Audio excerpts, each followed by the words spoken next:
Inselmilkom, jeni Ingrek u nilqakom għal dan l-aħħar podcast ta' din is-sensiela Imbierek min jisma' fejn flimkien mal-mistiedna tagħna niddiskutu l-Kristjaneżmu u l-ħajja Kristjana. Nilqa' magħna l-mistiednin tagħna Dr. Joe Mizzi u Pastor Paul Mizzi fejn illum se niddiskutu suġġett interessanti ħafna it-triq, il-verità u l-ħajja. Kwotazzjoni ta' Ġesu minn Ġwann 14 vers 6. Il-mulej Ġesu għalhekk dwaru nnifsu. Jienu t-triq, il-verità u l-ħajja. Nixtieq nitkellmu dwar is-sinifikat ta' din l-istqarrija tremenda. L-ewwel net, x'kienet l-okkażjoni meta Ġesu għal dan il-kliem? Dik hija Ġwann kapitlu 14. Eżatt. Meta Ġesu kien mal-apostli tiegħu fil-lejl ta' qabel ma' bata. Għalilhom li kien se jitlaqhom u naturalment huma ħassuhom imħawdin, mgerfxin, imdejqin, dawn kienu ilhom 3 snin miegħu kienu jħobbuh, kien sar ħajjithom u issa Ġesu kellu jitlaq. L-ewwel kellu jibati, imbagħad eventwalment kellu jirritorna għand il-missier. Ġesu qed jagħmilhom kuraġġ. Isma' jiena vera ħanitlaq imma semmur biex inħejji post għalikom. U mbagħad jiġi żmien meta jiena niġi għandkom noħodkom miegħi biex fejn inkun jien intom tkunu wkoll. U mbagħad wieħed mill-apostli Tumas għallu aħna la nafu fejn inti sejjer, aħseb wara kemm nafu x'inhi t-triq. U Ġesu wieġbu Ġesu għallu jienu t-triq u l-verità u l-ħajja ħadd ma jiġi għand il-missier ħlief permezz tiegħi. Din hija mela il-kuntest ta' dak il-kliem illi bħalna li Ġesu mhux qiegħed fiżikament preżenti magħna ħajkun jgħottalina wkoll. Ġesu qed jagħtina tama li l-ħajja jista' jkollha skop sabiħ li fl-aħħar naslu għand il-missier. Xi fisser dan? Meta toqgħod tikkonsidra it-twemmin tiegħek jagħtik tama jew joħodilek. Jekk inti ateist jew ateist prattikanti, frankament inti m'għandek imkien fejn tmur. Il-ħajja għalik hija vjaġġ qasir mill-sala tal-maternità saċ-ċimiterju daqshekk. U tispiċċem. Għal-Hindu illi jemnu fil-reinkarnazzjoni li tgħix u tmut u terġa' tiġi u tgħix u tmut hija viżjoni ċirkolari. Iddur, isek qed iddur ma' roundabout imma inti qed tasal imkien. Il-Kristjan differenti. Il-Kristjan mixi fit-triq u għandu destinazzjoni fejn jasal. Id-destinazzjoni tal-Kristjan hija waħda sabiħa. ċoħe id-dar. Id-dar tal-missier, id-dar huwa l-post tal-mistrieħ u l-post ta' dik ix-xirka ħelwa familjari maħutek u mal-ġenituri tiegħek. Aħna bħala nsara għandna din it-tama li qatt inkunu fid-dar ta' missierna fis-sema flimkien u maħuna Ġesu Kristu. Ġesu jgħid li huwa t-triq. Xi kwalifikah biex ikun it-triq li twassalna nsalla? Ġesu huwa t-triq waħda. Ma qalx Ġesu jien wieħed mit-toroq li jistgħu iwassulkom għand il-missier, ma qed ikun speċifiku waħda jiena triq. U għandu raġuni jgħidlek f'moħħ jiġuni mill-ewwel 3 ħsibijiet. L-ewwel nett għaliex kien appuntat mill-missier biex ikun it-triq, biex ikun il-feddej, biex ikun dak il-pont illi laħħaq bejn is-sema u l-art. Ġifieri ma kienitx xi ħaġa li ħadha fuq innifsu ma alla l-missier sejjaħ il-libnu biex ikun il-Kristu il-feddej tal-bniedem. It-tieni minħabba hu minnu n-natura tiegħu, Kristu huwa sew Alla veru u sar ukoll bniedem tas-sew. Bin Alla u bin il-bniedem. Għaliex huwa Alla il-pont ilaħħaq sas-sema sa Alla. Għaliex huwa bniedem il-pont ilaħħaq sad-dinja. Allura għandek fih fil-persuna tiegħu Kristu jaqqat is-sema mad-dinja lil Alla mal-bniedem. Imma mbagħad, u din hija importanti, Kristu huwa l-unika triq li twassal għand Alla għaliex ix-xogħol li jagħmel huwa uniku.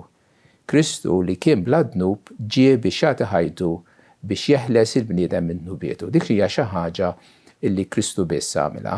Hemm Alla wieħed u medjatur wieħed bejn Alla u l-bniedem, il-bniedem Kristu Ġesu li ta' lilu nnifsu fidwa jew bħelsien għal ħafna. Il-fatt li Kristu miet fuq is-salib biex jeħles il-bniedem għax kien qed iżommna mill-missier, x'kien qed iżommna, x'iżomm il-bniedem huwa dnub li huwa bħal ħajt tal-konkos li jifret lil Alla mill-bniedem u Kristu neħħa dak il-ħajt, neħħa dak id-dnub billi ħadu fuqu biex issa jiftinna triq u nkunu nistgħu naslu għand il-missier Kristu u t-triq għax msejjaħ mill-missier għaliex huwa Alla u bniedem u għaliex ta' ħajtu b'fidwa l ħafna. Sewa, ġifier Ġesu donnu qed jgħid li huwa l-uniku triq għax qalu ħadd ma jmur għand il-missier ħlief permezz tiegħu. Iktar minn donnu jien fattu. Kristu jgħid ċaru tont jiena triq ħadd ma jmur għand il-missier ħlief permezz tiegħi. U din hija verità li ma tinstemax tajjeb fid-dinja pluralista tagħna illi ħafna anke dawk li jgħidu li jemmnu fih ma jemmnuwiex, illi jgħidu li basta tkun jinnaf kuxjenza tajba jew kull reliġjon b'xi mod jew ieħor huma toroq differenti li waslu għand Alla. Wieħed irid jaselu lil min ħa temmen lid-dinja sekolari, id-dinja moderna li joġoba dan il-ħsieb li kulħadd sejjer fit-triq tiegħu u kollha ħanaslu fl-istess destinazzjoni, pluralizmu, jew jekk nemmnux il-Ġesu. Jien nippreferi inkun fil-minoranza u nemmen il-Ġesu. Il-Ġesu qatt ma qal li ċken gidba u jekk għalek fuq innifsu li ħadd ma jmur għand il-missier permezz tiegħu aħjar nieħdu bis-serjetà u nemmnu u allura naqbad lilu bħala triq li twassalni għand il-missier. Huwa kontroversjalist il għaliex ġie f'dinja li hija spiritwalment imdalma.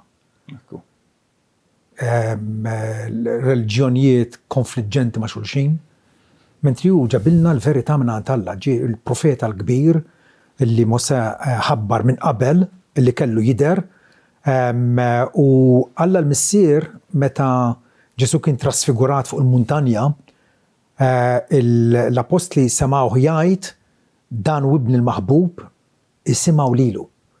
U allura il-konfidenza tagħna għandha tkun f'din-dinja ta' konfużjoni u gideb u taħwit ejjew niftħu id-dnejna u qalbna għal kliem ta' Ġesu. Għax kif qalu stess, kliemi huwa spirtu ħajja. Tiġi nifmoħħi ħaġa żgħira. Qisu n-nies jaraw il-salvazzjoni bħal GPS għandek ħafna toroq u l-GPS tik triq qasira ta' żellila, però l-GPS tal-huwa wieħed, Ġesu, Ibnu u aħna u triq waħda hemm. Jien bridge wieħed hemm li daħħaq bejn l-art u s-sema, bridge wieħed, Ġesu Kristu. Ġesu jgħid ukoll li hu l-verità. X'jiġifieri? Ġesu huwa l-verità u għax huwa l-verità qiegħed jeskludi ħafna ideat u filosofiji u reliġjonijiet oħra. Fid-dinja moderna nitkellmu dinja moderna hija relattivizmu. Il-verità tiegħi u l-verità tiegħek bħal l-opinjoni tiegħi u kulħadd irid jivvinta l-verità tiegħu. Dan huwa ġen dan huwa ġen. Il-verità li hi oġġettiva qiegħda l barra minnek jonqos biss, jew li tarafha. Jew li ma tarafix, jew tarafha sewwa jew tarafha ħażin. Imma din li noqogħdu nitkellmu li kulħadd u kull verità. U din speċjalment fid-dinja tat-teoloġija. Illi kull reliġjon hija sfumatura tal-istess verità u r-reliġjon tiegħek hija valida daqs tiegħi u tal-ieħor u fil-moralità wkoll. Din konvenjentissima jien illi ngħidu isma' dik hija l-istil ta' ħajja tiegħi, hija tajba għalija lilek ma toġbokx inti għandek l-istil tiegħek. U kulħadd jogħġbu li jrid. Kulħadd isna qegħdin is-supermarket, kulħadd jażel li jrid. Prattikament għamil traqalih. Kulħadd ma din hija mbagħad meta niġu għal ħajja aktar ta' kuljum, din ma tibqax tot, għaliex jekk tmur l-airport pereżempju, tkun ħassiefa, tkun sejjer Londra pereżempju, u s-saqsi li xaħat tisma li ma u minn fejn irrit nagħmel check-in flima gate irrit immur. U jgħidlek isma, u idħol. Xorta. Xorta. Dinja l-oħra tispiċċa flok id-destinazzjoni. Imma sa għal-Londra kittumur tispiċċa Ateni ġaraw ma ġarax. Imma issa jekk flok il-ġenna tispiċċa l-infern. Laħwa jkun ġara ħafna. Il-fattu li l-verità miex plastisin li ġebbida u tagħmel għal-forma li trid int. Eżatti. Il-kontradizzjoni m'hemmx posta, Kristu u li bentalla jew mhux li bentalla, toqgħodx tgħid li għax għalija u għalik mhux. Kristu u oġġettivament li bentalla jew mhux.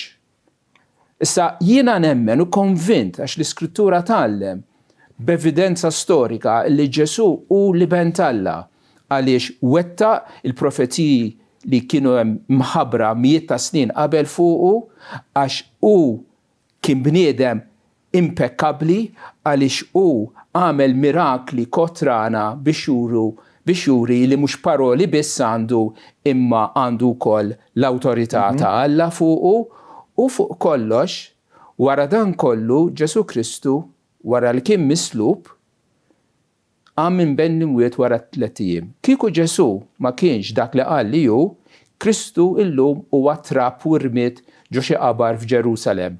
Imma l-fatt li Kristu għam il-mewt turi li Ġesu kien veru, veritier, dak li qal kien minnu Ġesu huwa tassew li bentalla. Il-glorja tal-fidi li ħana nħadnu li Alla oġbu jirrevelalna, Ġwanni isemmija fl-ittra tiegħu fejn jgħid li aħna nafu mhux naħsbu jew nassumu jew nispekulaw, nafu. Illi binalla ġie u tagħna l-fema sabiex nkunu nafu li l-veru u aħna fil-veru fi bnu Ġesu Kristu. Dan u Alla l-veru u l-ħajja eterna. U għammek allura għanna ċerta assigurazzjoni, ċerta nistaw inserħu l-kas tagħna f'Ġesu illi mhux biss iddikjara l nifsu bħala l-verità, imma għexa dak il-verità u qed joffrilna. Tepwis, imma jibqa' l-fatt li ħafna nies ma jemnux. Dak li telem il-Bibja dwar Ġesu, jew jinjorawh jew jemnu f'xi reliġjon oħra. X'tikkummenta fuq dan? Huwa fattu li ħafna nies ma jemnux il-claims li għamel Ġesu dwaru nnifsu, jew jekk jemnuhom intellettwalment biss imma fil-verità jinjorawhom fil-ħajja tagħhom. Imma il-fatt li ma jemnux ma tibdilx ir-realtà li hi. Ġesu jibqa' li hu kemm jekk id-dinja kollha temmen fih u kemm jekk id-dinja kollha ma temminx fih. U li hu. Dik eżempju, ejja ngħidu għandek pazjent, marit sew. U jiġi tabib u jiktiblu jagħtih mediċina li din hija l-unika mediċina li tista' tfejqu. U jpoġġilu hemmhekk. Kemm toħodha u jgħaddilek u tfieq.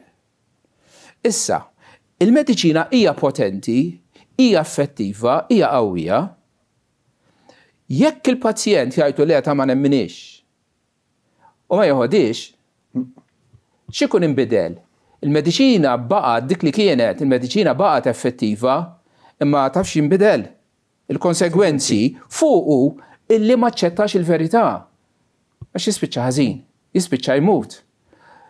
Kristu u li bentalla jinbidel biss x'isir minnek għax jekk inti temmen li Ġesu u li bentalla u tħadnu bħala salvatur tiegħek is-salva u jekk tibqa' tiċħdu tirrifjutah jew tinjorah, m'hemmx għalfejn tidajbih ġast tinjorah, toħodix, mediċina ħalli hemmhekk fuq il-mejda. Inti tintilef. Ġwanni jgħid hekk. Ġwanni 3 kapitlu 3 vers 36. Dak li jemmen fl-ibel għandu l-ħajja ta' dejjem, imma dak li ma jemminx fl-iben ma jarax il-ħajja, iżda l-għada b'Alla jibqa' fuqu, jammar fuqu. Fi kliem ieħor, il-konsegwenzi Kristu u li bentalla iva. Uħud jemnu għas-salvazzjoni tagħhom, uħud ma jemnux għal telfin etern tagħhom. Il-Bibja mhix ekwivoka, isa ambigwa fil-messaġġ tagħha. Tifhem il-preżentazzjoni apostolika ta' Ġesu Kristu hija, pereżempju, Pietru jgħid li m'hemm ebda isem ieħor mogħta taħt is-sema li bih nistgħu nkunu salvati li f'dak ta' Ġesu. Pawlu jgħid hemm Alla wieħed u medjatur wieħed bejn Alla u l-bnedmin. Ġifieri hija esklusiva ħafna. Id-dinja tfittex tkun inklużiva. Kulħadd tajjeb, kulħadd jgħod, tifhem, naċċettaw il-xulxin, mentri Ġesu afferma illi hu is-Salvatur l-uniku wieħed validu u l-bqija ma jgħoddux. Mifruxa mat-testament kollu, mat-testament ġdid hemm enfasi sħiħa, kważi jagħmlu enfasi kemm verament huwa l-uniku triq. Fatt meta preżenti lu nifsu bħala raj tajjeb qal illi daw kollha li ġew qabli huma briganti u ħallelin. Tifhem? Illi daħlu fil-malaq tan-naċ bil-qabżu mill-ħajt, ma daħlux mill-bieb. Ma jien huwa l-bieb tan-naċ jgħid. Jien hu l-bieb tan-naċ. Jien huwa r-raj tajjeb. Hemm allura dik l-uniċità ta' Ġesu Kristu illi tibbrilla fil-Bibja kollha. Fl-aħħar nett, Ġesu huwa l-ħajja. F'liema sens? Ġesu huwa l-ħajja l-għonet għaliex bih inħolqot kull ħajja. Nistgħu nsemmu l-ħajja Anġelika, l-anġli, demonji. Oriġinarjament Alla ħalaq permezz ta' ibnu lill-anġli. Ħalaq il-bniedem ukoll fuq xbija tiegħu. Aħna li għandna l-ħajja fiżika, ħajja materjali. Ħalaq l-diversità kbira ta' annimali. Infatti Ġwanni fil-Vanġelu tiegħu jgħid li kollox sar permezz tiegħu u mingħajru ma saret l-ebda ħaġa waħda milli saret. Fih kienet il-ħajja u l-ħajja kienet id-dawl tal-bnedmin. Fih ġifieri f'Ġesu Kristu. Ġesu Kristu huwa s-sors huwa l-għajn ta' kull ħajja. Ta' kull ħajja li teżisti, Ġesu huwa l-oriġinatur tagħha. Ma Ġesu huwa wkoll il-ħajja fis-sens li jagħtina ħajja spiritwali. Mhux biżżejjed għalina jkollna ħajja bioloġika. Ħajja ta' omor ta' 70-80 sena. Tifhem, għandna bżonn il-ħajja eterna u dik Ġesu waħdu kapaċi jagħtina. Fatti jgħid fil-diskors famuż tiegħu dwar meta għalilhom lil-Lut għalilhom li missirietkom kienu l-manna fid-deżert u mietu, kienu Alla temaħħom b'ħobs sopranaturali u xorta waħda mietu.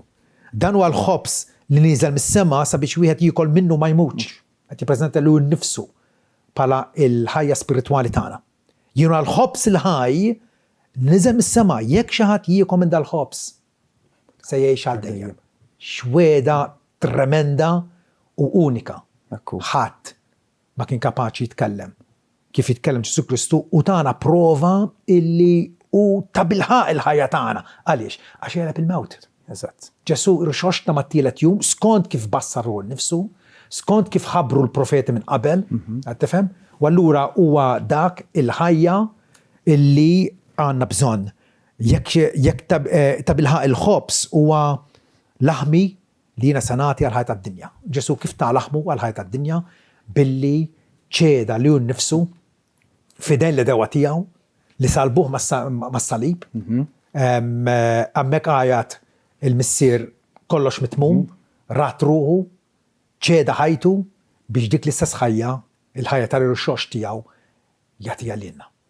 U għalhekk seta' jgħid imbagħad aktar quddiem illi min jemmen fija għandu l-ħajja eterna. Ġesu ġie fid-dinja b'din il-missjoni speċifika biex jagħti l-ħajja eterna, mhux ħajja sempliċement bioloġika, ma l-ħajja eterna lil dawk li għandhom bżonn, lil dawk li u nnifsu ingħatatu dell-awtorità biex jagħti l-ħajja ta' dejjem il dawk kollha lill-missier. Il-ħajja eterna mhix sempliċement tul ta' ħajja li hija wkoll ta' ħajja li ma tispiċċa qatt, imma iktar minn hekk hija kwalità ta' ħajja jew tip ta' ħajja. Ġesu jiddefinixxi l-ħajja ta' dejjem illi nkunu nafu lill-missier.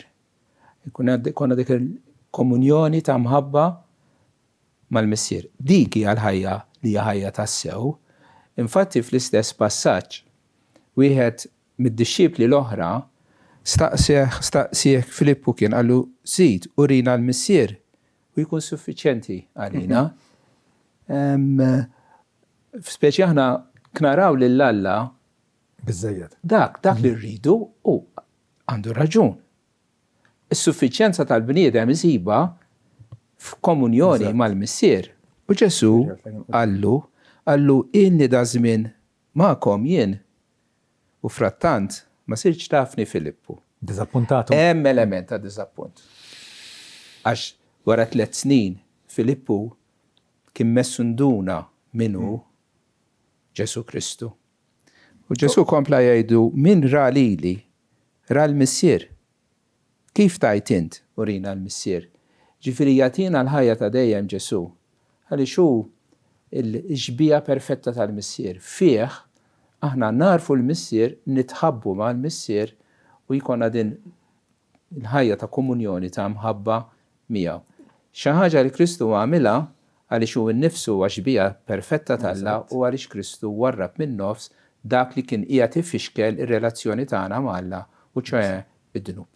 Allura jagħmel possibbli. Ġifieri meta qal ħadd ma jmur għand il-Missier ħlif biha, mhux sempliċement illi meta mmutu immorru l-ġenna fil-preżenza tal-Alla u l-qaddisin u Ġesu Kristu, imma minn issa stess ingawdu l-ħajja ta' dejjem meta aħna fi Kristu narfu lill-Alla u nkunu rikonċiljati miegħu u jkollna din ir-relazzjoni ta' mħabba miegħu.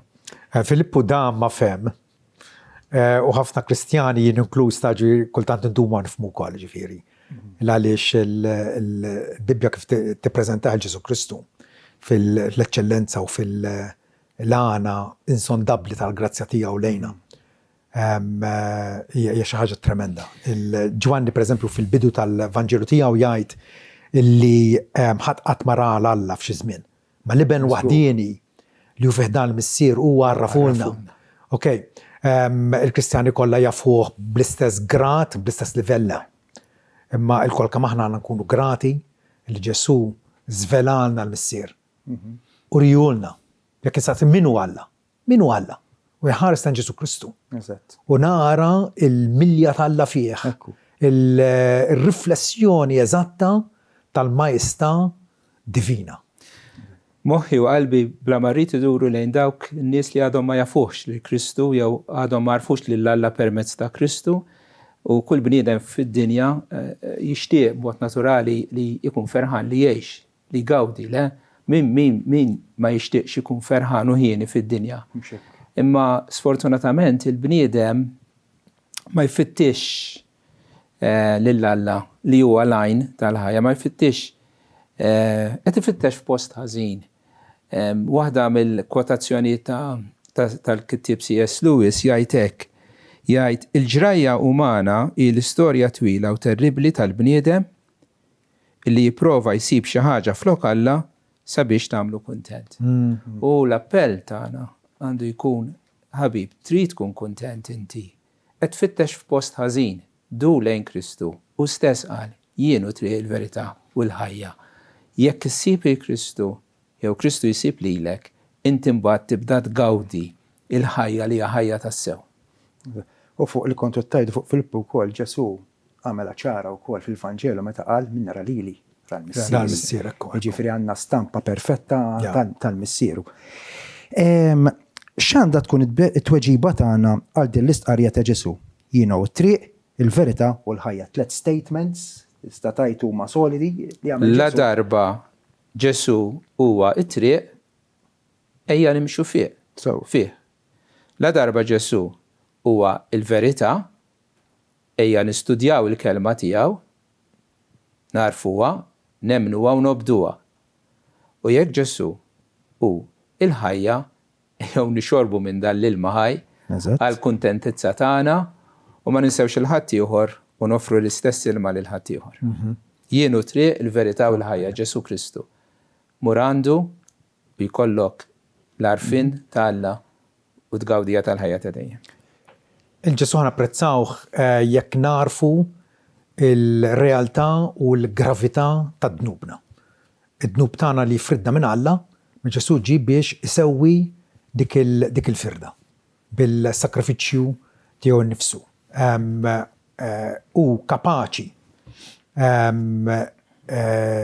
irressaqna li Alla jirrikonċiljana miegħu u jatina lan veru u ġenwin tal-eżistenza kollha tagħna. Aħna maħluqin biex nigglorifikaw u ngawdu lil Alla. U Ġesu huwa dak id-don inesprimibbli ta' Alla l-Missier illi Ġesu illi kien sinjur maħba fina sar fqir biex bil-faqar tiegħu aħna nsiru sinjuri. Il-ġrajja ta' Ġesu Kristu illi ġie fostna għex fl-oskurità, fil-faqar, ġabar dawn id-disċipli madwaru għallimhom il-verità, bagħathom fid-dinja kollha u din il-bxara tiegħu għadha għaddejja sal-lum u tagħti ħajja u tagħti tama ġenwina il dawk li huma disprati għax meta tara fil-ħtija u l-kundanna li kollha kemm aħna nsabu fiha, Ġesu huwa ta' bilħaq il-ħellis tagħna. Joe, nirringrazzjak, Pastor Paul Mitz, nirringrazzjakom illi kontu magħna għal darb'oħra. Illum huwa l-aħħar. Iva, l-aħħar wieħed minn din is-sensiela ta' podcasts. Kien gost għalija li nieħu sem f'xuħud minn dawn il-programmi. Joseph nsemmu wkoll li kien hawnhekk. Eżatt, il-John. Lil-John li kien jieħu wkoll imexxi da programmi. Kien pjaċir u looking forward li nagħmlu sensi l-oħra. Staġuni oħra.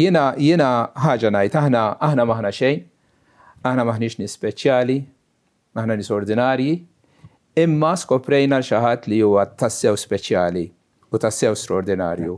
Aħna f'ħajjitna sibna lil Mulej Ġesu Kristu u tagħna dan il-ferħ li ma nistgħux inżommu ħalina. Ix-xewqa tagħna hija waħda. Illi dak illi aħna doqna u nafu li ju tajjeb, irridu l-ħatti oħra jew kulu ara kemm hu tajjeb il-Mulej. Ekku.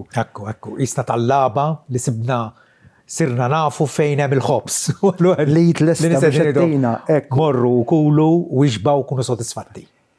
Jien minna ħatijaj kienet esperjenza wkoll, kienet xi ħaġa sabiħ li stajna nxandru l-kelma, stajna waslu dan il-messaġġ, grazzi lilkom tax-xogħol impenjattiv li għamiltu. Tajtu ħafna talim, spjegazzjoni ċara anka tal-iskrittura minn forsi kellu xi dubji u kellu xi inċertezzi, għamiltuhom plain and simple.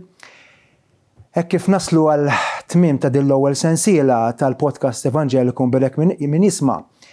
Nixtieq nirringrazzja minn qalbi jien Ian Grek kif ukoll daw kollha segwewna b'mod speċjali lis-subscribers tagħna. Nittama li kontu mbirka hekk kif smajtu it-talim tal-kelma talla u li waslilkom għal ġid ta' ruħkom. Jekk Alla jrid nafżawkom fuq il-mezzi soċjali tagħna meta ser nibdew is-sensiela li jmiss. Żommu dejjem kuntatt ta' idħlu fil-medja soċjali tagħna u jkun hemm anke iktar informazzjoni biex tkunu tafu. Sakemm nerġgħu niltaqgħu għas-sensiela li jmiss, jien Ian Grek kif ukoll fisem il-mistiedna tagħna kollha u kull minn ħasem għax il-background li u nirringrazzja l-staff tekniku tagħna li għamil dan kollu, nirringrazzjakom wkoll għalkom il-barkiet f'sikna Ġesu Kristu. Sakemm nerġgħu niltaqgħu saħħa.